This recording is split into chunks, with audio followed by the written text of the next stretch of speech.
उधर वुहान से निकले कोरोना वायरस में पूरी दुनिया को अपनी गिरफ्त में लेने के बाद लगातार कंपनियों के पलायन से चीन बौखला गया है। चीन से ये दर्द बर्दाश्त नहीं हो रहा, लिहाजा अपने अंदाज में वो धमकी भरे लहजे में अपनी बौखलाहट बयां कर रहा है। चीन ने कहा है कि भारत उसका विकल्प नहीं हो सकता। चीन सरकार के मुखपात्र ग्लोबल टाइम में छपी एक रिपोर्ट में यूपी में योगी सरकार द्वारा गठित इकोनॉमिक टास्क फोर्स का जिक्र किया गया है। रिपोर्ट में यह कहा गया है कि इस टास्क फोर्स का गठन चीन से निकलने वाले मैन्युफैक्चरिंग प्लांटों को लुभाने के लिए किया गया। ग्लोबल टाइम्स की रिपोर्ट में यह भी कहा गया कि कोरोना वायरस की वजह से चीन आर्थिक दबाव में नहीं है और भारत ग्लोबल मैन्युफैक्चरिंग हब बनने का भ्रम ना पाले। चीन ने तंज कसते हुए कहा कि भारत अपने खराब बुनियादी ढांचे, स्किल मैन पावर की कमी और कड़े विदेशी निवेश के नियमों की वजह से मैन्युफैक्चरिंग हब नहीं बन सकता। ग्लोबल टाइम्स में छपी इस रिपोर्ट में सीमा पर हुई झड़पों का भी जिक्र किया गया।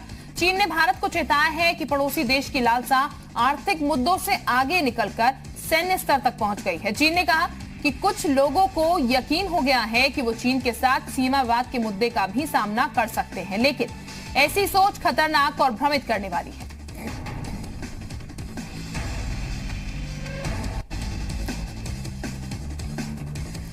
तो फिलहाल आपको बता दें, अब चीन इस स्थिति में आ गया है जब भारत आत्मनिर्भरता की बात करता है कि चीन जैसा भारत नहीं हो सकता, और ऐसे में चीन धमकी भरे लहजे में बात कहता हुआ नजर आ रहा है। आपको बता दें कि वुहान से निकले कोरोना वायरस ने पूरी दुनिया में जिस तरीके से तबाही मचाई है, उसके बाद लगातार कंपनी के पलायन से चीन बौखला भी गया है और उसी बौखलाहट में चीन का दर्द जो है वो भी सामने आया है। तो अपने धमकी भरे लहजे में, अपनी बौखलाहट में चीन ने जो बात कही है वो कुछ ये कि भारत उसका विकल्प नहीं हो सकता। चीन सरकार के मुखपत्र ग्लोबल टाइम्स में एक रिपोर्ट छपी है, उसी रिपोर्ट के मुताबिक ये बात कही गई है और योगी सरकार द्वारा गठित इकोनॉमिक टास्क फोर्स का जिक्र यहाँ पर ग्लोबल टाइम्स में किया गया और इस रिपोर्ट के जरिए ये कहा गया है कि इस टास्क फोर्स का गठन चीन से निकलने वाले मैन्युफैक्चरिंग प्लांटों को लुभाने के लिए किया गया है। ग्लोबल टास्क की रिपोर्ट में यह भी कहा गया है कि कोरोना वायरस की वजह से चीन आर्थिक दबाव में नहीं है और भारत ग्लोबल मैन्युफैक्चरिंग हब बनने का जो भ्रम है वो ना पाले। चीन ने तंज कसा है और तंज कसते हुए ये कहा है कि भारत अपने खराब बुनियादी ढांचे, स्किल मैन पावर की कमी और कड़े विदेशी निवेश के नियमों की वजह से मैन्युफैक्चरिंग हब नहीं बन सकता। तो खामियां जो है वो चीन की तरफ से यहाँ पर तंज भरे लहजे में भारत को गिनवाई गई है। ग्लोबल टाइम में छपी इस रिपोर्ट में सीमा पर झड़पों का भी जिक्र किया गया है। चीन ने भारत को ये चेतावनी दी है, ये चेताया है कि पड़ोसी देश की लालसा आर्थिक मुद्दों से आगे निकलकर सैन्य स्तर तक पहुंच गई है और चीन ने कहा कि कुछ लोगों को ये यकीन हो चला है कि चीन के साथ सीमावाद के मुद्दे का भी सामना कर सकते हैं, लेकिन ऐसी सोच खतरनाक और भ्रमित करने वाली है।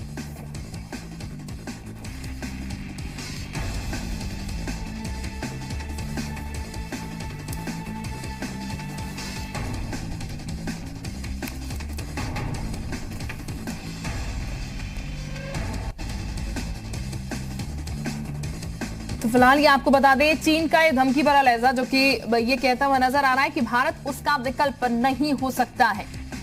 सीमावादों को लेकर भी ये कहा गया है चीन की तरफ से कि ऐसी खतरनाक सोच भ्रमित करने वाली है। और इस वक्त हमारे साथ विजय सरदाना साहब जुड़ चुके हैं, बिजनेस एक्सपर्ट है। बहुत स्वागत है आपका विजय जी उत्तर प्रदेश उत्तराखंड पर। विजय जी, अगर हम समझना चाहें, बिजनेस एक्सपर्ट आप हैं, तो आप ज्यादा बेहतर तरीके से हमें समझा पाएंगे। चीन एक तरफ से धमकी दे रहा है, भारत आत्मनिर्भर भी बन रहा है और तमाम चीजें जो हैं भारत अपने लेवल पर बहुत आगे बढ़कर भी कर रहा है, लेकिन चीन की ये धमकी कि भारत जो है चीन का विकल्प नहीं हो सकता है, इसको लेकर सर आप क्या कहेंगे?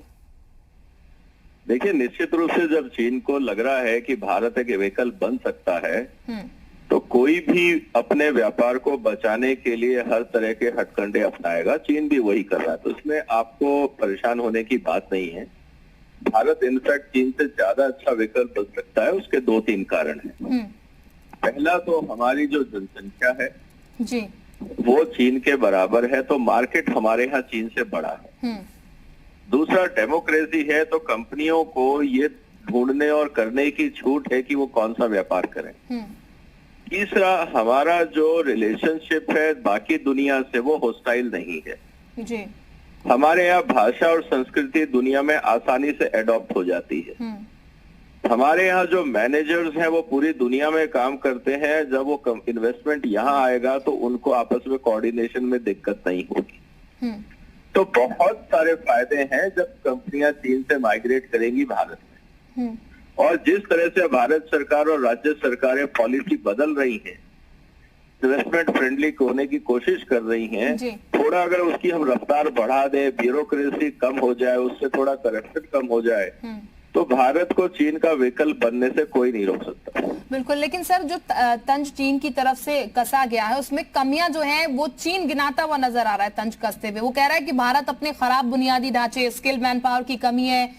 तो ऐसे में भारत किस तरीके से मैन्युफैक्चरिंग हब जो बनना चाह रहा है वो बनेगा? इसके साथ चीन ये भी कह रहा है कि आर्थिक दबाव में चीन नहीं है कोरोना वायरस की वजह से। बिल्कुल सही कह रहा है चीन अपने हिसाब से। जब चीन में इन्वेस्टमेंट नहीं आया था तब वहां पे भी स्किल डेवलपमेंट नहीं था जी। जिन कंपनियों ने वहां इन्वेस्ट किया उसने वहां के लोगों को तैयार किया अपने हिसाब से जी। तो जो कंपनियां हिंदुस्तान में इन्वेस्ट करेंगी वो अपने मैन पावर को तैयार करेंगी, तो उसमें हमें कोई चिंता की बात नहीं। रही बात बुनियादी ढांचा, उनके यहाँ ज्यादा अच्छा है हमारे से, बिल्कुल सही है। उन्होंने पिछले 20-25 साल में बहुत इन्वेस्ट किया है। भारत सरकार को भी इस बात के बारे में पता है। तो जो इस समय बुनियादी ढांचा जहां जहां पे अच्छा है वहां पे पहले हमें इंडस्ट्रियल कॉम्प्लेक्स बनाने चाहिए ताकि कंपनियों को दिक्कत नहीं हो, और रफ्तार से इन्वेस्टमेंट आएगी ताकि जो रिसोर्स जनरेट होगा वो बाकी एरिया में होगा। बहुत कुछ भारत सरकार को भी सीखना होगा। अगर चीन कह रहा है तो उसका अगर विकल्प बनना है तो भारत सरकार को भी अपने काम करने के तरीकों को बदलना होगा, और तब हम कॉम्पीट कर पाएंगे। हम अगर पुराने ढर्रे से चलते रहे और दुनिया में एक इन्वेस्टमेंट डेस्टिनेशन बनना चाहे तो वो नहीं होगा। तो जो चीन कह रहा है वो सीरियसली हमको लेना चाहिए और उसका विकल्प बनाना चाहिए। बिल्कुल, यानी कि मैन्युफैक्चरिंग हब जो बनाने की बात हम कर रहे हैं, अगर जैसा कि जो तमाम बातें आप कह रहे हैं भारत को सीखना चाहिए, ये तमाम चीजें अगर माइंड में रखी जाती हैं तो उसके हिसाब से जो बात चीन की तरफ से कही गई है कि भारत ये भ्रम ना पाले कि मैन्युफैक्चरिंग हब बन जाएगा, तो ऐसे में शायद चीन को भी ये भ्रम नहीं पालना चाहिए कि भारत मैन्युफैक्चरिंग हब जो है नहीं बन पाएगा। चीन को पता है कि भारत बन पाएगा, इसीलिए इस तरह से वो बोल रहा है। वो कभी पाकिस्तान के लिए ऐसा नहीं बोलेगा क्योंकि उसको पता है कि वहां कुछ हो ही नहीं सकता है। तो कहने का मतलब है जो आपका कॉम्पिटिटर है वही तो आपकी बुराई करेगा। जब आपके देखिए क्या कहा जाता है, जब आप तरक्की करते हैं तो कई दुश्मन बन जाते हैं। तो अगर आज चीन अनकंफर्टेबल फील कर रहा है भारत से तो हमें समझ लेना चाहिए कि हम सही दिशा में। बिल्कुल, यानी कि ये चीन की बौखलाहट सर सीधे तौर पर हम कह सकते हैं सरदाना साहब, जो इस तरीके से निकल रही है कि तमाम खामियां भी गिनाई जा रही हैं और ये भी कहा जा रहा है कि भ्रम ना पाले। इसके साथ साथ ये भी चीन की तरफ से कह दिया गया है कि सीमा विवाद जो चल रहा है, अगर ये सोच रहा है भारत की उसका सामना भारत कर पाएगा चीन से, तो फिर ऐसे में खतरनाक हो सकता है। ये नहीं होगा। देखिए ऐसा है कि लॉजिस्टिकली हम बॉर्डर एरिया में भी हम चीन से बेहतर स्थिति में जी। ये बात सही है कि आज चीन का जो मेन इंडस्ट्रियल एरिया है वो सी कोस्टल एरिया पे है, जिसको हम ईस्टर्न साइड ऑफ चीन कहते हैं। पूरा जो डिफेंस कंट्रोवर्सीज है वो एक्सट्रीम वेस्टर्न साइड में है। आपको 2-2.5 हजार किलोमीटर की लंबी सप्लाई चेन मेंटेन करनी पड़ती है। भारत के लिए जो बॉर्डर एरिया है वो मेन सेंटर से कहीं पे 10 किलोमीटर कहीं 100 किलोमीटर है। तो ऐसा नहीं है, हमारे को बहुत बड़ा डिसएडवांटेज नहीं है। और दूसरा आज क्या है कि इलेक्ट्रॉनिक वॉरफेयर है, और आज आपको हर जगह आदमी नहीं खड़े करने, आपके पास मिसाइल्स भी हैं, आपके पास टेक्नोलॉजी भी है, आपके पास सैटेलाइट्स भी हैं, और भारत को भी पता है कि कैसे मैनेज करना है। हाँ, थोड़े हथियार कम हो सकते हैं, वो खरीदे जा सकते हैं जरूरत पड़ने पे, तो ऐसा मुश्किल नहीं है। और चीन को भी पता है नुकसान अगर होगा तो दोनों तरफ होगा। ऐसा नहीं है कि वो किसी को धमका सके, वो पुराना भारत नहीं है 1960 वाला। चले हमारे साथ जी जी हमारे साथ श्रीकांत कोटपल्ली साहब भी जुड़ चुके हैं, चाइना के प्रोफेसर हैं। श्रीकांत जी, बहुत स्वागत है आपका जी उत्तर प्रदेश उत्तराखंड पर। सर, मैं आपसे समझना चाहूंगी, जो चीन की धमकी ये है, ये चीन का डर है कि वाकई में स्थितियां कुछ इस तरीके की हैं?